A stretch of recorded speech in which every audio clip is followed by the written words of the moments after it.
লালমনিরহাটের হাতীবান্ধায় সাবেক সংসদ সদস্য ও বিএনপির প্রতিষ্ঠাকালীন সাধারণ সম্পাদক মরহুম জয়নুল আবদিন সরকারের স্মরণে দোয়া ও ইফতার মাহফিল অনুষ্ঠিত হয়েছে।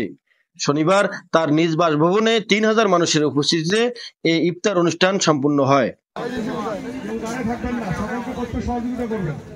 এ সময় উপস্থিত ছিলেন বিএনপির কেন্দ্রীয় নির্বাহী কমিটির সদস্য ব্যারিস্টার হাসান রাজীব প্রধান। ইফতার অনুষ্ঠানে সকলের উদ্দেশ্যে বক্তব্য রাখেন জয়নুল আবদিন সরকারের বড় ছেলে শাহিদুজ্জামান কোয়েল ও ছোট ছেলে শাহজাদ ফেরদৌস বাবু। আব্বার রুহের মাগফিরাত কামনায় আজকের এই দোয়া মাহফিলে আপনারা যে শরীক হয়েছেন, আপনাদেরকে আমাদের পরিবারের পক্ষ থেকে ধন্যবাদ জানাচ্ছি।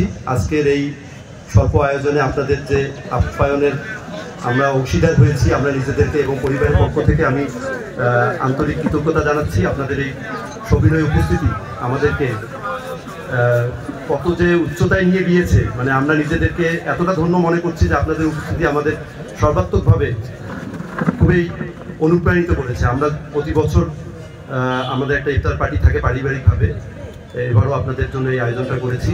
আপনারা ভিড় খুলে আমার বাবার জন্য, আমাদের পরিবারের যারা মারা গিয়েছেন তাদের জন্য দোয়া করবেন এবং আপনারা নিজেরা সুস্থ থাকবেন এবং সর্বোপরি আমাদের জন্য দোয়া করবেন, এই আশাবাদ ব্যক্ত করছি। আসসালামু আলাইকুম। আজকে আমরা আমার পরিবার অতীতে যেভাবে আপনাদের সেবা করেছি, আমি চাই আগামী প্রজন্ম, আমার পরের পরিবার যেন আপনাদের সেবায় নিয়োজিত থাকতে পারে। আমরা আপনাদের সবার সুস্থতা কামনা করি। আমরা এই কামনা করি যে হাতীবান্ধাবাসী, হাতীবান্ধার উপস্থিতি সবাই যেন ঐক্যবদ্ধ থাকে, দল মত নির্বিশেষে।